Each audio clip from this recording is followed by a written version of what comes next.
Okay, so almost all of you had interesting presentations, so you touched on some of the questions I'll have here, but you know, we can compare some of your experiences, your products, I'll try to make this discussion dynamic, so yeah, let's make sure of that.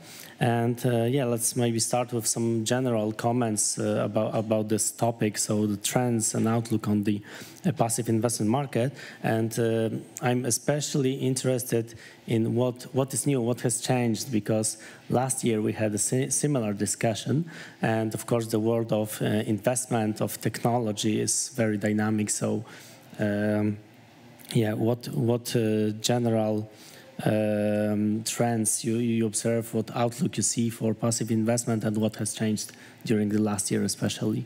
Maybe let's start with Eva. Okay, so thank you very much for having me in this panel. And maybe a couple of words about myself. So I'm head of ETF business for Austrian and CE clients at Invesco, and Invesco is 4th largest ETF player in the world. So what has changed? I would maybe start, so what we could observe in the last year, because when we spoke last time, the ETF market has been growing rapidly, and this continued. So global ETF market has been growing rapidly further, and we achieved new record highs. So now, end of March, the global ETF market reached $12.7 trillion US.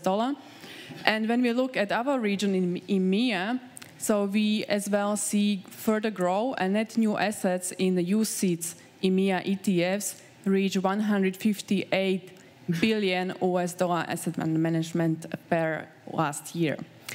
When we look at the flows, so we could observe in EMEA ETFs the biggest flows in 2023 and as well beginning of the year in mainly equity asset class. And from the regional perspective, the most demanded regions being US and global ETFs. That was mainly like S&P 500 or MSCI World. So what has changed? What was very interesting, because we discussed last year the demand for ESG ETFs in the UCITS umbrella. And what has changed is that in 2023 was the demand for ESG ETFs in comparison to non-ESG ETFs a little bit slower, what we actually saw in 2022 or in 2021 or in 2020. But we believe this change was only short-term, and over the longer term will be the demand further in ESG ETFs. And what we see as a trend that in the next couple of years there will be more and more fixed income ETFs coming into the market. So because fixed income ETFs are still underrepresented in comparison to equity ETFs. And the next category, which will be very interesting over the longer term, is our active ETFs. And we at Invesco actually has launched our first active ETF already 5 years ago. And today we see actually the outperformance in comparison to the benchmark, and as well interest from the investors in our region. Perfect, thank you. Thiemo? Thank you, Mateusz. It's a good question. So when we looked into our AUM stats of the company WisdomTree, we can also have similar success stories. It's the first time that we broke 100 billion of assets under management globally. And I can align to the response from Eva. So global strategies really have done pretty well in the passive investment world. So everything that tracks an index, if you look back into the numbers, what you see for the Euro stocks, for the S&P 500, there are massive inflows into those products. So there's not just debate between ESG and non-ESG. I think there's also still that common topic that we discuss is active management versus passive investment management. And as just outlined, there are active ETFs, but I think there can be also some smart beta strategies where you take a global approach, a global benchmark. You maybe focus on quality companies here or on dividend-paying companies. And that is, by the way, also one of our lead products from the family that has done a very great job end of last year, this year. So there's definitely a trend. And yeah, as I mentioned in my presentation, what has changed, we are lucky that some commodities are coming back this year. And that's also very interesting passive tracking that we are following closely, and that still represents a large part of our business in AUM. Okay, so far simplicity and general products are still popular. How about you, Matthias?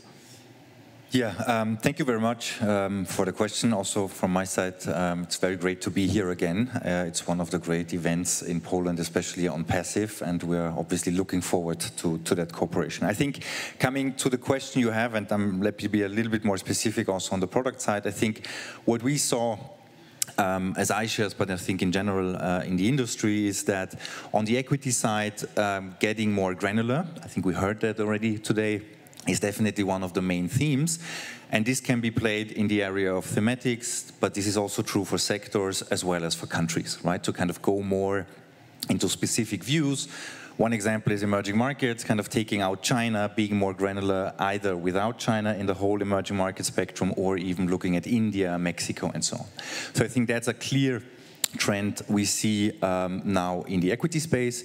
If we look at fixed income, it's clear that you have a different perception now of fixed income in portfolios, right? Positive returns, let's say also yields and interest rates give you more buffer to take risk somewhere else. And then we see many clients being willing to play the different levels of the yield curve, right? To have fixed maturity bond ETFs, for example, is something where we saw a lot of interest. If we take out a little bit or zoom out of the product side, what has been definitely also very successful, at least in our view, is the conversation with clients on model portfolios, right? To kind of help them to have a certain allocation for thematics, for example, for emerging markets, to be a little bit more a partner on their side, not on the product side, but on the asset allocation part.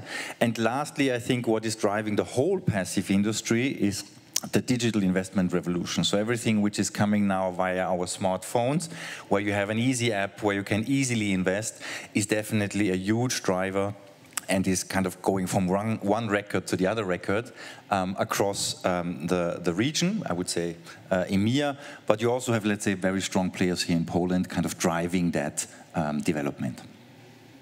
Thank you, Tomas. So actually, before I have already shot a lot of my dry powder, but just to summarize it, on the flow side, we have seen, just U.S. equity profiting. Also, Japan was very interesting. Japan really coming back to the market. Here also the market was anticipating this. And yen, in terms of the hedged versions, because yen was super weak. So there, the flow has been quite active. And, also kind of this a little bit more, I would say, diverse indices like equal-weighted S&P 500 was really interesting, seeing a lot of flows there. And thematic mainly in this AI and big-driven space. But also to come back, maybe, Eva, to the ESG section, I mean, ESG has still seen flows. So we have still seen positive flows, but not everywhere. And that was kind of, I think, the message. The more concentrated ESG gets, the more risks you are generating. And the market is right now realizing that. And right now really looking for other solutions, maybe to go a little bit broader. And also the general, I would say, market exposure or anticipation is changing.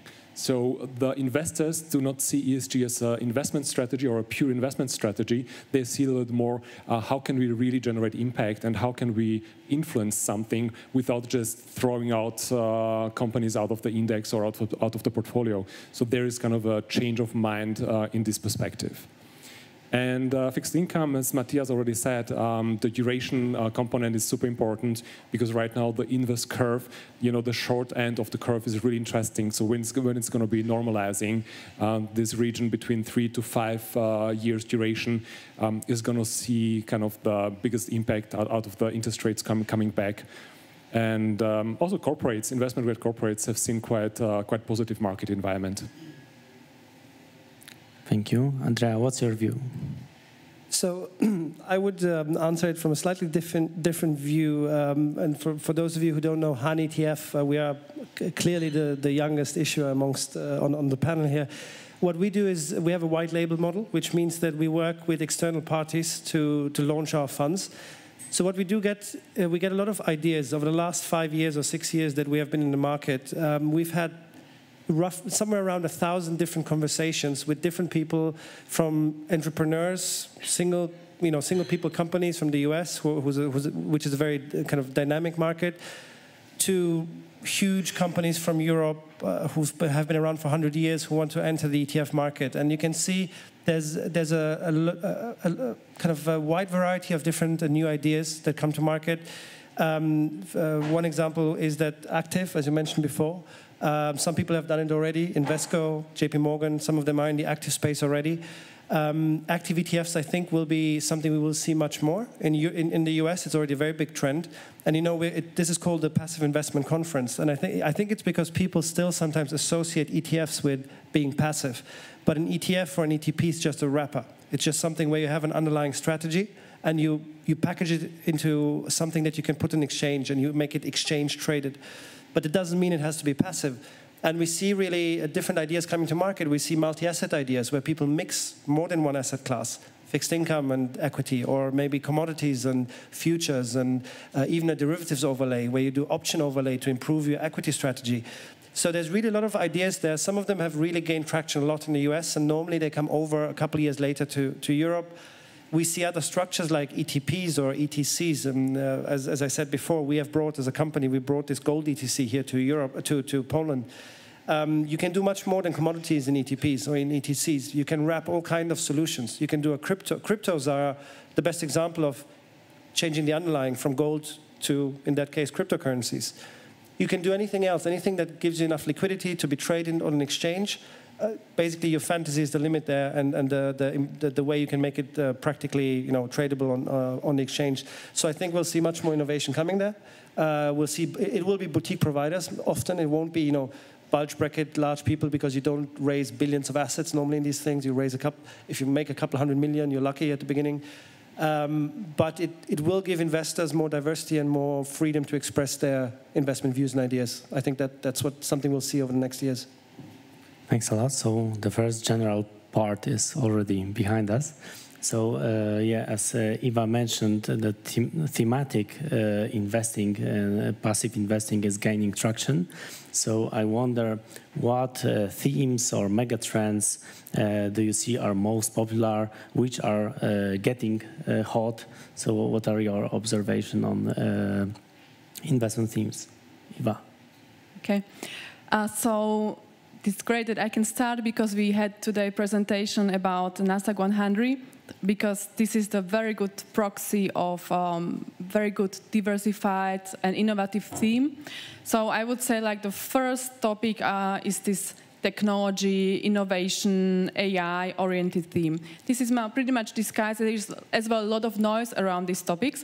But I would say, as already Brett presented today, Nasdaq 100 is great proxy to have exposure to innovative companies, because you can see in this index NVIDIA, but as well traditional companies like Microsoft, who is as well very active with their Copilot and AI, but then other companies like Starbucks and so on. So this is pretty good diversified approach to the new innovative way of thinking about investing.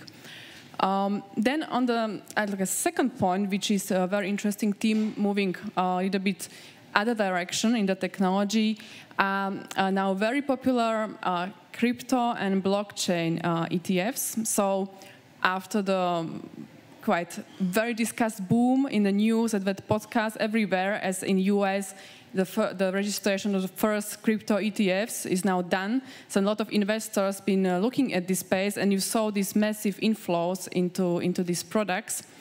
So this is the next one space where clients are looking at. And how we see that at Invesco, so we have Invesco blockchain ETFs, which is actually as well registered for distribution here in Poland.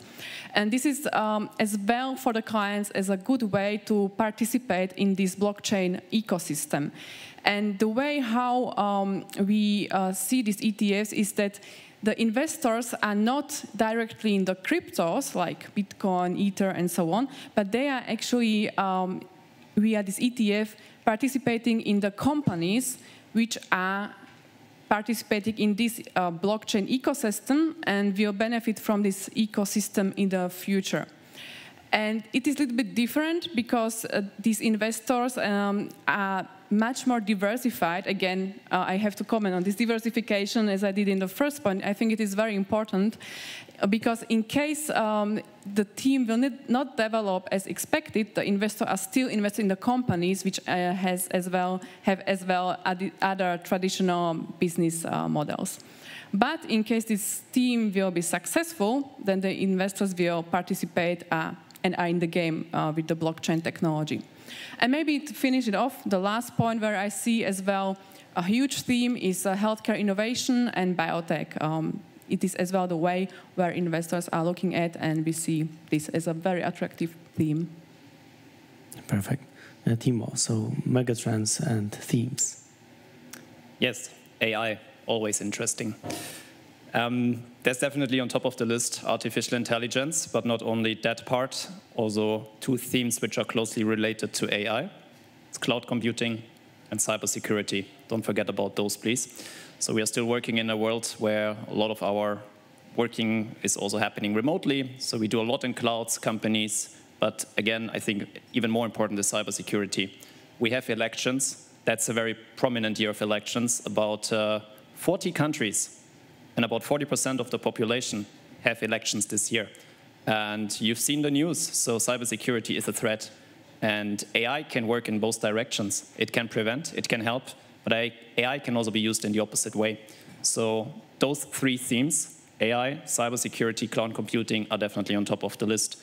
If I can be a bit more specific on AI, where we see already good inflows and good traction is AI's. You also have to look at AI from a different perspective sometimes. There are those companies who are engagers, so they engage with the public with a certain AI product or AI service. Then you have those companies who are enablers, so they basically develop AI tools. And then we have those companies who are enhancers, who constantly develop the space in AI. So when you are looking into an AI theme, don't always think it's all about NVIDIA and only about semiconductors. That is a much broader space to look at. And yeah, but it's the conclusion for AI. I think that one is the main topic for the year. Sure, then that is obvious. Matthias, I guess this is the same for you, but any other interesting? And I was just thinking, we obviously have similar definitions of megatrends, sometimes a little bit different, but at least from the BlackRock perspective and the thematic platform and the thematic team and megatrends team, again, that's probably a same word to use, we identified quite a lot of themes. I'm kind of not going through everything, but what is definitely an important thing is something like aging population, right? So kind of that we have a demographic problem, and where a lot of companies who are focusing on that theme are obviously, let's say, winners of the future. Second point is something like decarbonization. I mean, sustainability was already mentioned in a certain way, but everything you can kind of do in kind of reducing carbon emissions via sustainable energy investments is obviously something where we see also a lot of client interest. Then we have still the topic of deglobalization, or at least friend nearshoring, right? How we call it, that we have a certain tendency to bring most of the production line back either to the US or to Europe, where you are then basically much more in this granular country view. And then the last thing, you said it all, is digitalization. We have some of the exposures you mentioned here. What I want to mention is, for example, additionally, automation and robotics. I think that's important and interesting for the whole industry, next to what you mentioned in terms of cybersecurity. So I think here, it's very important to really have a good look. And I would probably not recommend to really miss out on something, but kind of really look how to allocate between those different megatrends. Okay, and besides technology, ESG, and aging population, Tomas, you just had a presentation on that. What would you add here?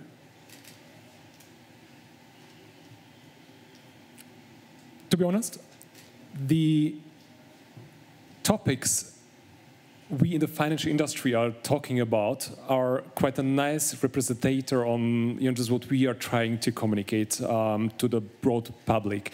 And over the last 3 years, on every conference I have been, there have been like 98% of everybody showing ESG. Okay, so ESG was that topic everybody was talking about, everybody was implementing. And the reality is, since the last 1.5 years, nobody is speaking about that anymore. Okay, so we have even this opposite tendency in the US of this brown washing. Yeah, companies that are being good on kind of driving these sustainability topics are actually not speaking about that because it's not profitable for them. Okay, it's bringing them political risk and really being challenging by a lot of topics. So ESG is still with us, okay? So just having right now, and just all the weather topics, like last week, 30 degrees, and right now it's minus, and I've been traveling to the airport in snow. So it's getting more imminent that we have issues. But it's a little bit more trendy what we are speaking about, how it's being pushed. And to be honest, right now, AI is the next thing everybody's talking about. But when I say everybody, it's really everybody. And there are people on the conferences like, direct distributors, IFAs, speaking about AI in advisory solutions. So I think there are really, really good cases where AI is going to drive our future, our development, personal, possibilities. But I think it's being overplayed a little bit right now. And the way how we are using that, I think needs to be a little bit rethinked and broken down to the spaces where it makes a change and where it really helps the people to develop and evolve also for the society. Andrea, your task is the most difficult because AI has already been covered. Oh no, don't worry. I'm not going to talk AI. We have no AI. We came too late to the party, and we learned one thing when we tried to compete with iShares and others when it was about clean energy, and we launched super late, and we came and we did nothing, zero assets. So no AI for us. Although it is a big trend, I agree. I admit. If you look at the assets in the industry, it's been a big trend last year. I mean, billions of assets have gone into these funds. Some of them, the performance was good. You can say justified so far. So, it is what it is. We'll see how far it goes, whether it's overplayed or not. It's difficult to say always beforehand. What we see on our side is, and I've presented on that today, is the commodity super cycle may be coming back. It's something that not we invented or kind of came up with. It's when we talk to other professional investors, private banks, pension funds, across Europe, it comes up more and more. So I've been told this guy has a new working group for industrial metals. This person hired a new analyst for commodities. So people are thinking this super mega trend of ESG and the energy transition must lead, or I'm not saying it will, I'm just saying the thinking is it must lead to higher consumption of certain commodities because we need them to change the way society works. And if this thing is to come true, and the billions and trillions of dollars that were promised by worldwide, regulation and politics, then this will have impacts on society in the long term and should lead to a certain super cycle in certain, consumption patterns and whatever. So we do believe, and we do see things like copper, mining in general, broad mining, picking up. But it's volatile. Like we saw lithium. Lithium is something very popular with certain investors. There's few products in Europe, if any. I think the US there's a lithium mining fund, and it went like through the roof last year, and then it came down again where it started from. So it's not something that will always quickly develop, but in the long run, we do believe that this commodity theme does have merit. And the second theme that we see is what was mentioned before, the crypto space.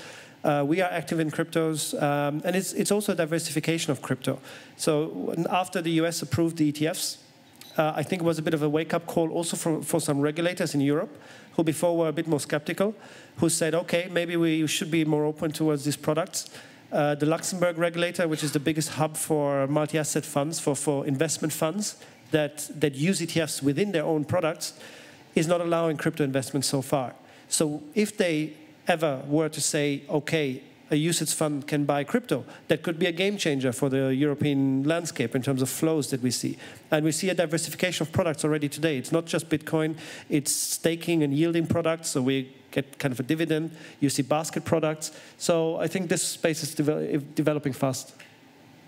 Thank you. So maybe let's reverse the order now.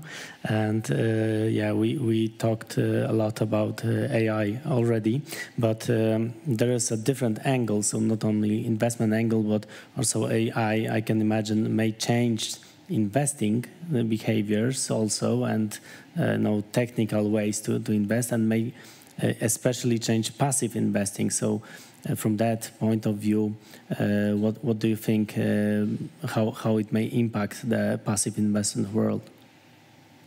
Not an easy question, to be honest. And we don't have that much experience or activity in that space. So my comment will be rather short. But what I do see is I have personal private friends in the hedge fund industry, and I've seen, or they've told me that AI and these data models, the way they get information and source data, is a very competitive space, right? If you trade there and you want to have an edge, you either have an edge because you get very good execution prices, or you get very fast trading, or you have very good information and you have an informational advantage. So using AI and these large-scale models where you extract data can be important to these type of very professional, call them sophisticated investors, if you want.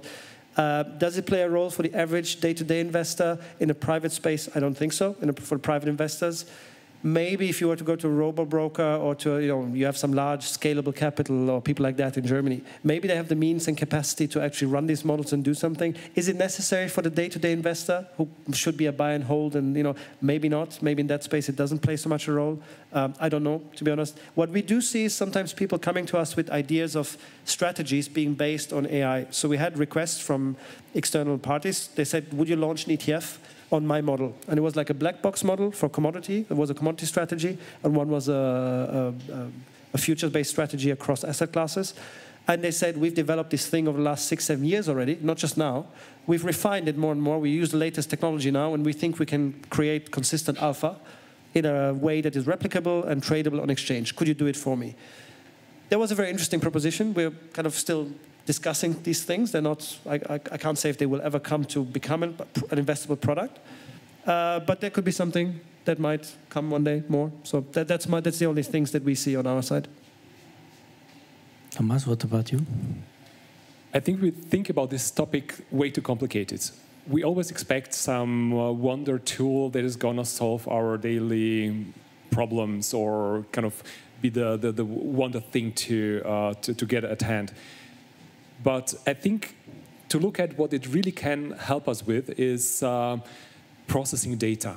And that's, I think, the point where there's a huge advantage. So in terms of research analysts will have much better tools to understand the world and analyze the world in the future at a really much faster pace. So what we needed in the past, maybe 50 analysts, it's going to be done in maybe a few minutes and with a few people. So I think it's not really about finding this AI tool that is going to be managing automatically our money. It's going to be about kind of a toolbox that is going to be given to the fund managers to make really the right decisions. And that's also what we see in, there are a few active strategies being managed by kind of AI tools. The success was very, not very, very positive, to be honest. So we see the positive impact where, you get some insights, some analysis advantages, or being fast, not really about the decision itself.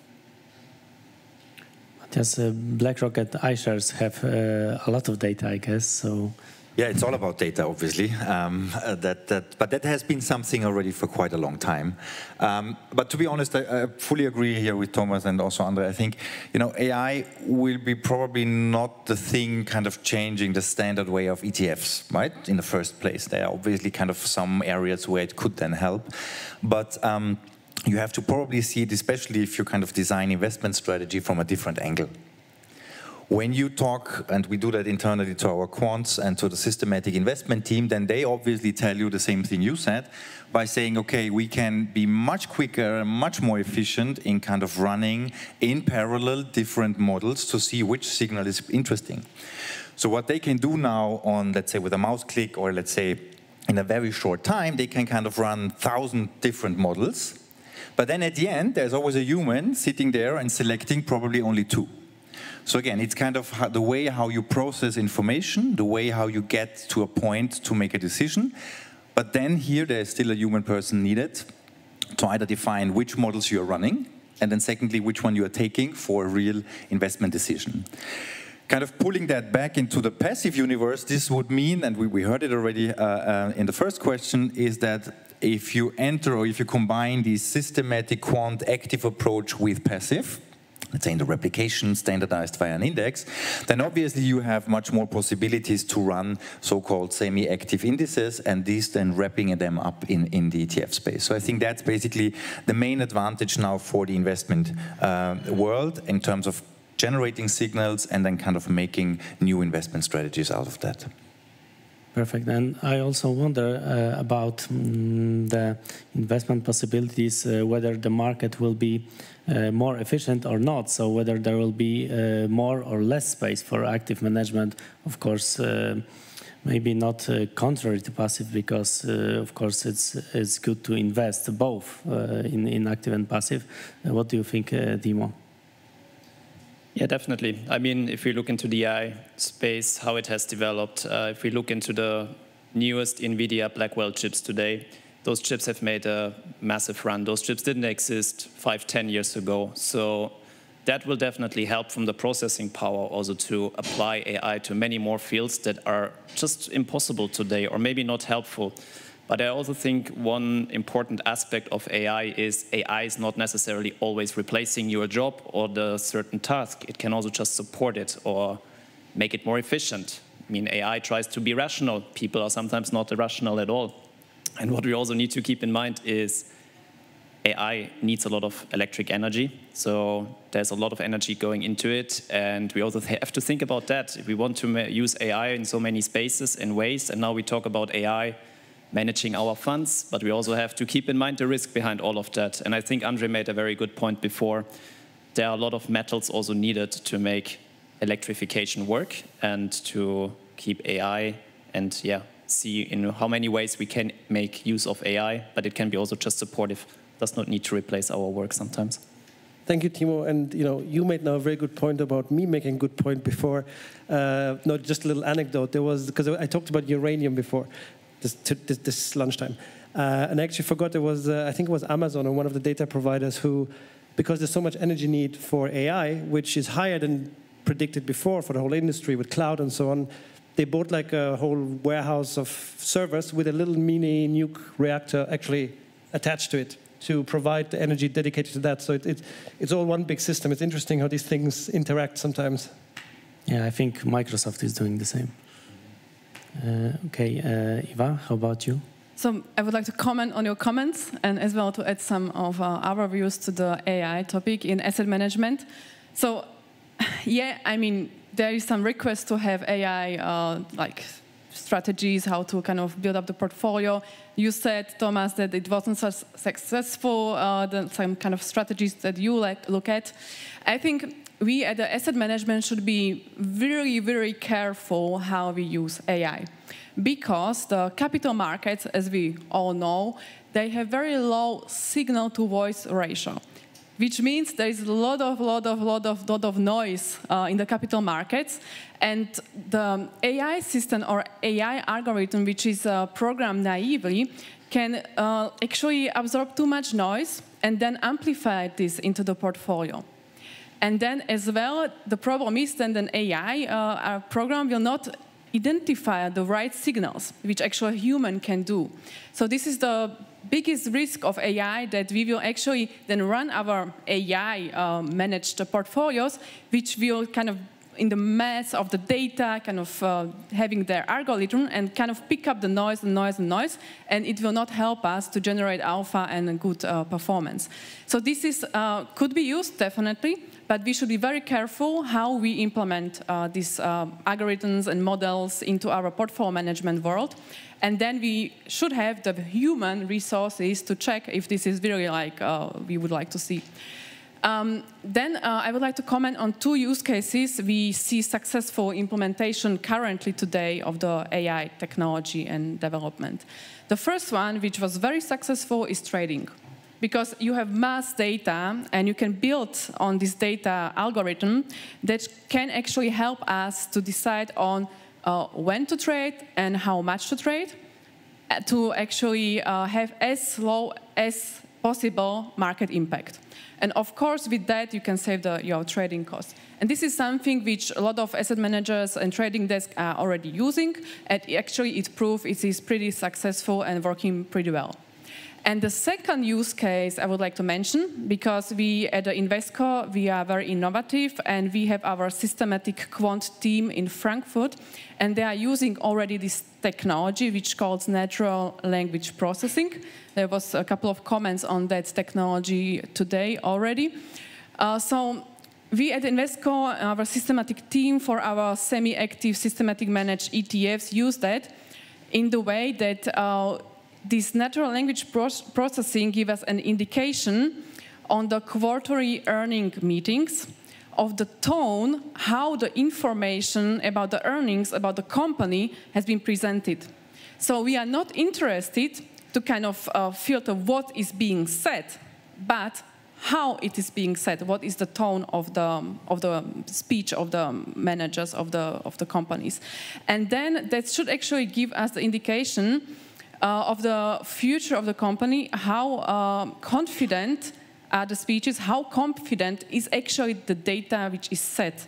And this can give us a better indication and understanding about the numbers, about what's been said, but how it's being said if the company actually is confident about their own future prospects. So these are two use cases which prove to work pretty well and helping to manage semi-active ETFs and trading active or passive strategies. But let me come back to one of your points. You know, only having kind of the information at the hand doesn't mean also the human person can make the right decisions. Okay, so I mean, just as we have seen it in the past, we had this discussion: active versus passive. Why is ETF so successful? Yeah, because most of the active managers didn't manage to outperform the benchmarks, and right now we're having this discussion again, kind of. Yeah, right now we have some active ETFs, but are they going to outperform the benchmark? Yes or no? It's the same discussion, okay? But AI having the same information at the hand, yeah, does it mean it's going to make better decisions? Probably not. So it's a really, really hard, I would say, to make this statement on how an AI would improve performance from that perspective. So it's going to be still challenging. Yeah, you need this human aspect. That was my first point, that we should be careful about how to use it. So completely agree. Perfect. And the last topic that I'd like you to cover is ESG, but from a different angle, because I remember that last year when we had this panel or similar, ESG was much more popular, and currently the one reason for less popularity is, I guess, geopolitics. So this is an interesting angle, especially this S letter, so social, how we understand it, because no, it's rather subjective here, I guess.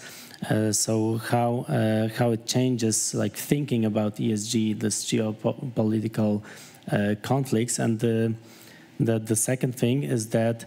When I read about the recent ESG developments, the problem is that people like promote the clean products. So I guess it should be more about transition. So people investing in dirty assets to get them clean, yeah. But most of managers or maybe your clients prefer just to invest in clean portfolios, which basically doesn't make that much sense in making the world a better place. So how do you see this? It's a change in the perspective, in the perception of ESG in this difficult geopolitical environment, and how do you see like clean assets versus transition investing? Maybe Eva. Well, who? Maybe Eva, if you would you like to comment on that? Okay. I heard Eva, so. Sorry. Yeah, Eva. Okay, I would like to comment on that because this is very interesting, and it was discussed already by Tomas at the beginning about ESG, that ESG is not dead, but it's just different way how we look at that. And we discussed as well active, and I mentioned that at the beginning of this discussion, that I see then in the next, over the long term, 5 to 10 years, the active ETFs will find the way that investors will demand this category more and more and more. And I see the combination of ESG and active ETFs actually the best one, because the problem of the passive ESG strategies is exactly what you said, because, and as well what Tomas said, that in the passive, the most basic, you kind of screen the companies, the index provider can filter out the companies which are dirty, and you keep the clean one, you have a huge tracking error, and that's it. And actually what we want to do here, and we as Invesco, we are not just ETF manager, but we have as well active mutual funds, as well alternatives and so on. And on the active side, with the active mutual funds, what we do is talking to companies and trying to help them and give them arguments to improve in this aspect and do these transitions. So on the active side, this is happening. And I think the best results, you can have the perfect efficient wrapper of ETF plus the active part of the management you can have in a systematic manage on semi-active or in active ETFs, where you include ESG. And maybe I will not go really into detail, but this is so interesting. When you look at the ESG ETFs, then you see, okay, you filter out the companies, and then you deviate from the performance of non-ESG indices. Imagine MSCI World has some performance, and then you have MSCI, whatever, some ESG ETF strategy. And then you compare these two, and this ESG ETF is outperforming or underperforming depending on what is going on the market. And then when you look a little bit deeper, you see, okay, why is actually this happening? Why is sometimes a ESG strategy outperforming, sometimes underperforming? And then when you do the attribution of the performance, you see it comes actually from factors. And you see we have these main factors like growth, value, and so on. And when you filter out the dirty, the bad companies, you are actually filtering out value companies. And then your portfolio, your ESG passive portfolio, consists more of the growth-oriented stocks.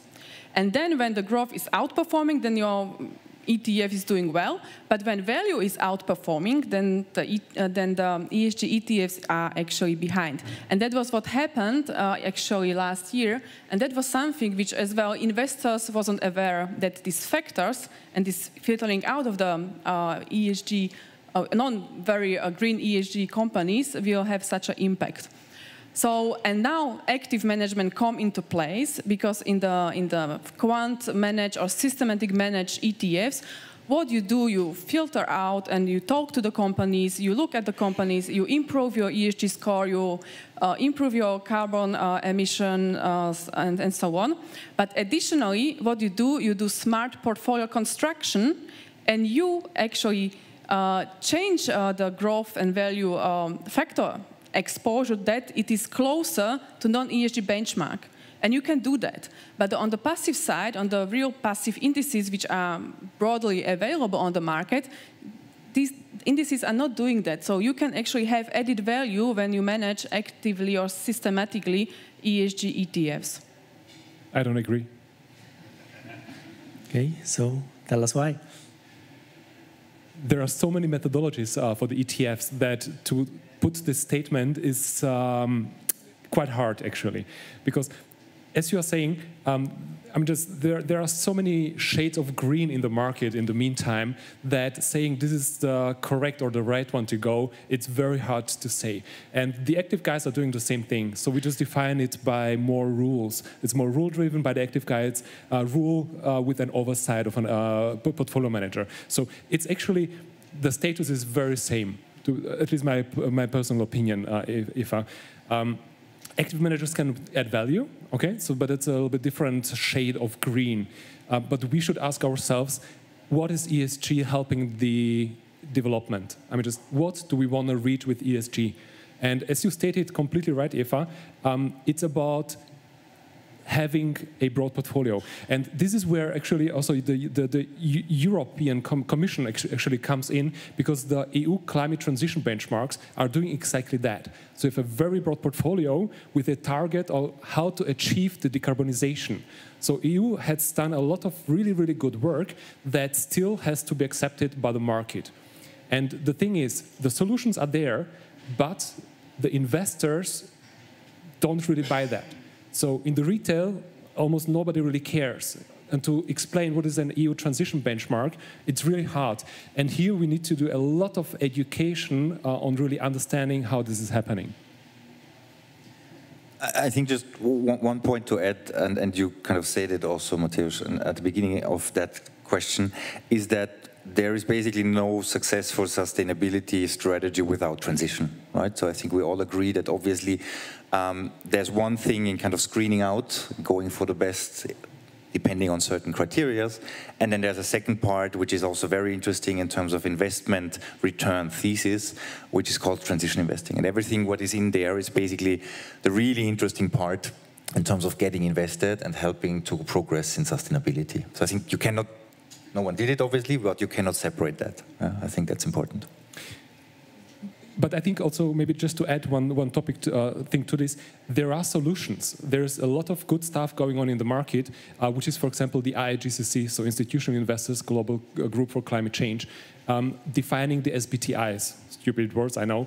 SBTI means a science-based target initiative, where the companies are developing a plan how to reach the Paris benchmarks, so the decarbonization by the 7% until 2050. So there are initiatives really driving this fundamental change in the market for the companies, how to achieve our targets in decarbonization. And that's actually what we are doing in our PAB benchmark. So it's not a pure optimizer as usual in the market, but we are really combining this SBTI, so Science-Based Target Initiative, with engagement policy, which is actively speaking to those companies, to the where we are invested, on achieving these SBTI targets. So there are solutions how to do it fundamentally, not only about excluding companies. And this is actually what is happening in Nordics, for example, in Norwegian. The big pension funds are going away from pure exclusions, okay? They want to have a very broad portfolio, and speaking with the companies, have the place at the table on influence the development or setup of the company itself. And I think this is the right way to go, that we in the financial industry can really generate some positive influence or some impact on change. Sure. Maybe coming just from a slightly different angle, I was just thinking about what you guys said, and what we experience is also that the ESG framework in general, and it's a lot talk about the green part of it. How do we decarbonize? How do you achieve Paris goals? It's also a lot value driven. Sometimes values can diverge actually amongst people, and we see it a lot like with a theme like defense at the moment. We have we've entered a world where we have war with Ukraine, Russia, something we haven't seen for decades at the heart of Europe, basically of Central Europe, if you call it. There've always been conflicts around, but this major conflict came back now. So suddenly you have not to advertise our product or something, but we did launch a year ago a defense product, because we said, okay, defense is back, and we call it defense. Some people call it, in German we have a word called Rüstung, how do you say that, which is more aggressive, more shows you the active side. Now you want to be in an ESG world, you don't want to call yourself a weapons manufacturer, you want to be a defense manufacturer, because that's positive, the other word is negative. And that makes a difference, right? How people perceive things. Many exclusion filters kick you out. No professional investor I spoke to in the last year is allowed to invest in defense. But it's been one of the best running themes of this quarter. Us, Vanek, there's 2-3 products in the market. iShares launched one, and they work. And it hit. It's the private investors who have been driving this trend. Millions and millions every day flow into these products at the moment. Because people are probably afraid of what they see that's happening. It depends also how close you are. In some of the most web traffic we have is from Poland, actually, on our website, because Poland is close to what's happening. And understandably, people read more about that. I'm from Romania, born. My family in Romania is reading the news. they go crazy what they say in TV there about this stuff, and people react to that in terms of investment side. And now slowly you see a bit of a change where people say, you know what, actually, social, you asked about that, can we have anything? If there's no social peace, if there's war, then everything falls to pieces. If you can say this is the foundation of society, you have no ESG without peace.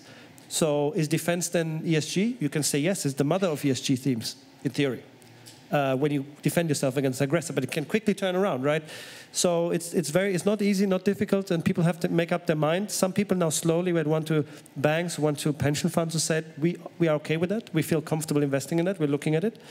Majority cannot. Again, personal portfolio manager's opinion is divided by what management says, because management KPI says, I don't want someone to report about me as being Deutsche Bank and not you, as asset manager, let's say, or anyone, Allianz, doesn't matter, saying Allianz invests in weapons.